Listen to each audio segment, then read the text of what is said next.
¿Cuántas veces hemos escuchado hablar de la BBC de Londres o la Deutsche Welle como modelos a seguir de una auténtica televisión de Estado?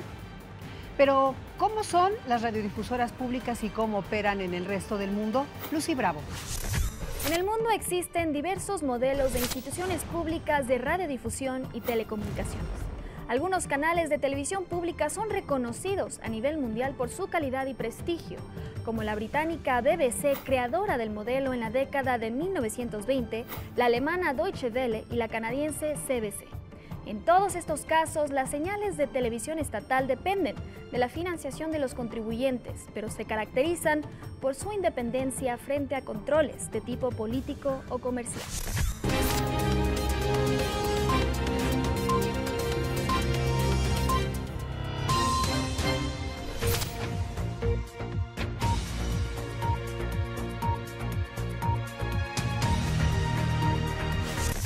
Pero existen otro tipo de modelos de televisión pública cuya función principal es ser un instrumento de control y propaganda del Estado.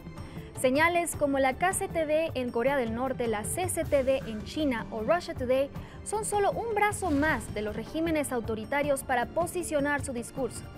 En algunos países también se han eliminado poco a poco los canales de televisión privada que no están al servicio del gobierno, como sucedió en Italia bajo el gobierno del entonces primer ministro Silvio Berlusconi, o en Venezuela desde la llegada del chavismo.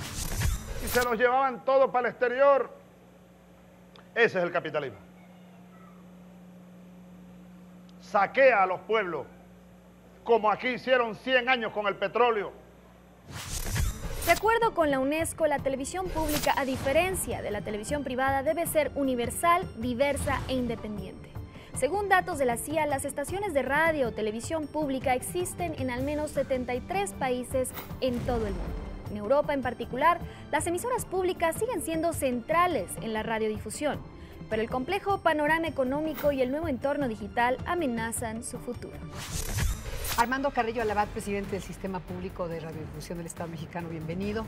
No, muchas gracias, eres muy amable. Sabes mucho de medios públicos y justamente los medios públicos han tenido una transformación importante a lo largo de casi 4 décadas, pero sin duda del 2010 a la fecha. ¿Cómo se ha dado esta transición y cuál es la meta? La reforma en telecomunicaciones da origen, entre otras cosas, al Sistema Público de Radiodifusión y por lo tanto da las pautas para que este sistema público sea un medio público, de acuerdo con definiciones internacionales incluso.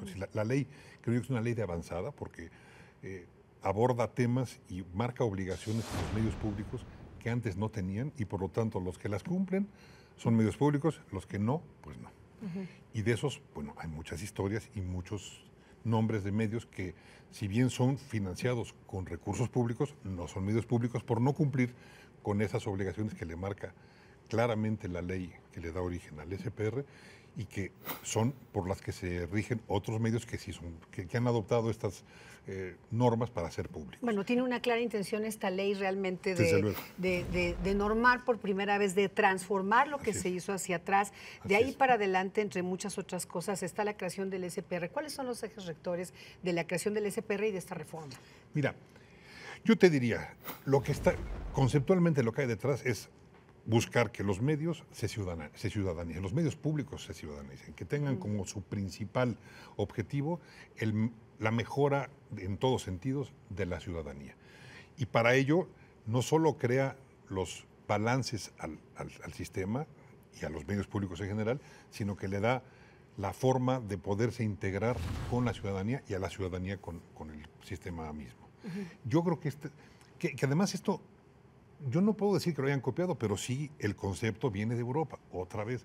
Los medios públicos en Europa, sí, como medios públicos ya tienen muchos años, y sí tienen la manera de trabajar para poderse considerar como medios públicos, y además son muy exitosos al apegarse a esas normas. Y de tener acceso a programación, a la información, a las tecnologías. ¿Qué tiene que ver esta cobertura y digitalización del sistema? Pues mira, yo te diría que la posibilidad de hacer lo que hoy día el sistema está haciendo, en buena medida se la da como marco normativo la ley, pero también coincide con que la tecnología que se ha desarrollado en la telecomunicación permite esto, porque hoy día en una sola antena transmisora montada ya en la punta de algún cerro, puedes transmitir no uno como sucedía antes, sino varios canales. Y entonces esto ha dado la posibilidad de que la televisión pública de México pueda tener acceso a esa tecnología.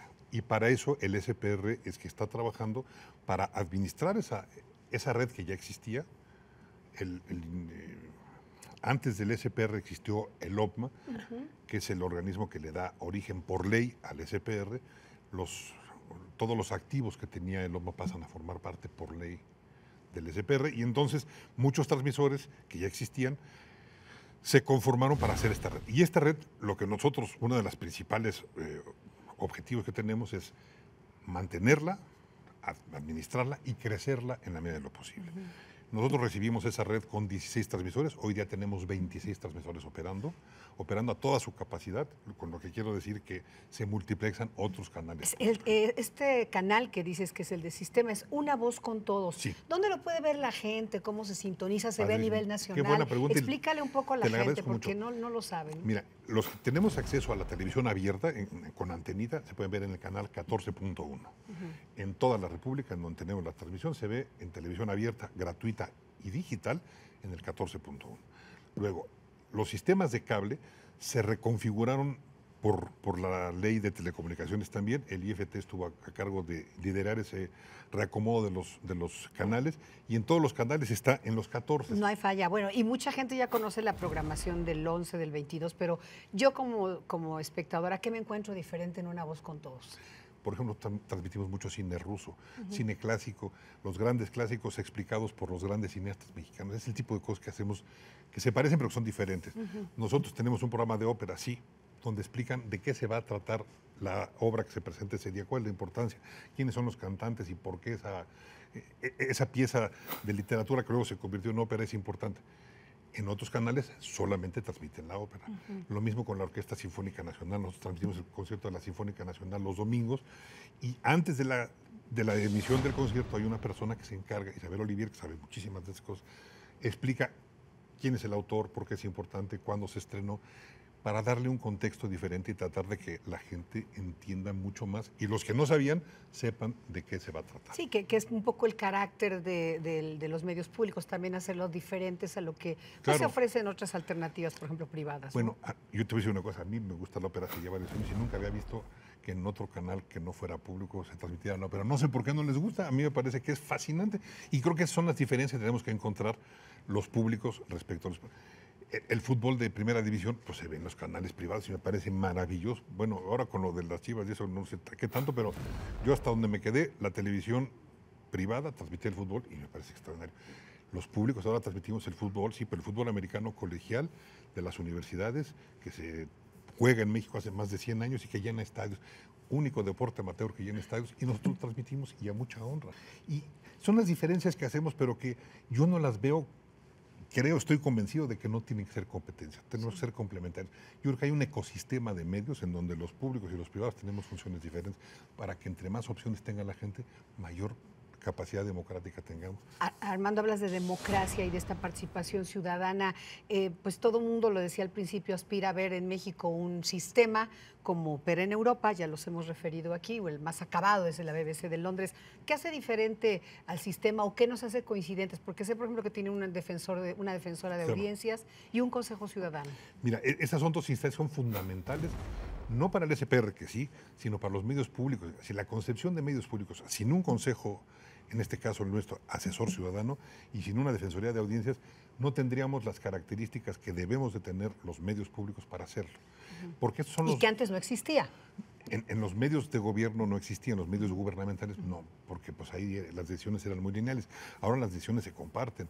La audiencia tiene a dónde acudir para que si algo no le parece, si algo le causa duda, si alguna queja tiene una persona que se encarga, un área que es la Defensoría de Audiencias, que se encarga de recibir quejas y denuncias de la audiencia directamente.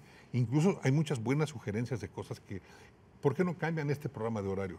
¿Por qué no hablan más de este tema? ¿Por qué no profundizan? La audiencia es muy participativa, muchísimo, y tiene el canal que es la Defensoría de Audiencias. Entonces, estos dos organismos, estas dos instancias de la organización del SPR son fundamentales. Yo te quiero decir que a 2 años de que empezamos a trabajar con ambas, no hemos recibido más que propuestas de cuestiones fundamentales. Yo te diría, por ejemplo, el Consejo Asesor trabajó en una lista de temas que deberían ser fundamentales para la libertad de expresión y para la libertad editorial, y hoy día pasó por la otra instancia de gobierno, que es la Junta de Gobierno, y entonces ese documento se respeta y está ahí. Ellos lo trabajaron. Yo no participé, el SPR, pero participó apoyándolos, impulsándolos, y una vez que lo tuvo, en pasarlo a Junta de Gobierno, que se considerara un documento fundamental del SPR, y luego publicarlo en la página de nosotros. Tengo una última pregunta, Armando. Sí. Hablabas hace rato de los gobiernos, tú los referiste, y sobre la credibilidad y la libertad editorial. Creo que una gran transformación en este sistema tiene que ver con que efectivamente los medios públicos ya no dependan directamente del Ejecutivo, de los gobiernos estatales, etcétera. ¿Qué está haciendo el sistema en ese sentido? ¿Cómo lidia con esto para tener una credibilidad? Porque antes decían medio público igual a gobierno de la República o gobierno estatal. Mira, se sigue diciendo. Pues sí, pero yo te diría una cosa, una diferencia muy importante. Hoy día las decisiones no me vienen de fuera. Yo te diría, con la mano sobre la Biblia, no hay Biblia, pero te lo juro, que la única vez que he recibido una llamada de la Secretaría de Gobernación fue cuando estaba dirigiendo el OPMA, que era una dependencia de Gobernación, y yo cuando sonó el teléfono y me dijeron que era de Gobernación, la verdad, sí me preocupé y me dijeron, le queremos hacer una petición. Dije, híjole, ya vamos a empezar. La petición era que fuéramos a hacer un programa de una exposición de Leonardo Nierman que se acababa de montar en los patios de la Secretaría. Me volvió el alma al cuervo, la única vez que me hablaron. Pero yo creo que este respeto se gana, porque la línea editorial es muy plural. No le hemos cerrado la puerta a ninguna corriente. Se han presentado a nuestros programas todas las corrientes del pensamiento. Y han ido a hablar los que han querido. Y los que no han querido, pues no, pero hemos invitado a todo tipo de corrientes. Y yo creo que esto marca una diferencia. Bueno, pues aquí está el hombre al que después le podemos decir que sentó las bases de medios de Estado, de medios públicos, y ojalá lleguemos, estoy segura que tardará, pero llegaremos a una BBC de Londres en algún momento, ¿verdad? Espero que sí. Y con más dinero también para los medios públicos. Muchas gracias, Armando Carrillo, presidente del SPR. Muchísimas gracias a ti. Un honor. En México todavía parece un sueño alcanzar una auténtica televisión de Estado tal y como opera en los países y en los modelos que hemos referido en el resto del mundo, principalmente en Europa. Pero este sueño, sin duda, así sea a largo plazo, podrá concretarse si se cumple una ley inédita aprobada ya hace 3 años. Esto fue A Quemarropa.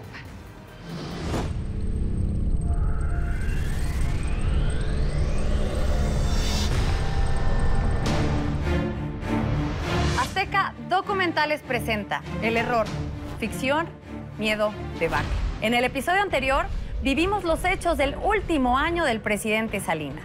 En este conoceremos qué detonó el llamado error de diciembre, que marcó al gobierno entrante del presidente Ernesto Zedillo. La noche del 19 de diciembre de 1994, el secretario de Hacienda convocó a los hombres más poderosos del país para anunciarles que iba a devaluar el peso.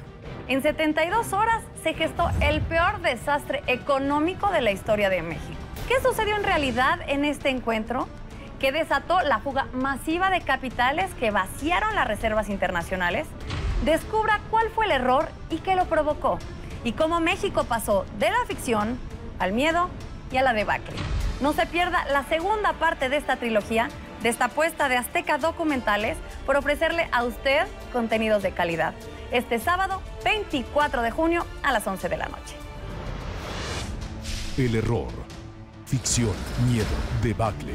Sábado 24, 11 de la noche, Azteca 13.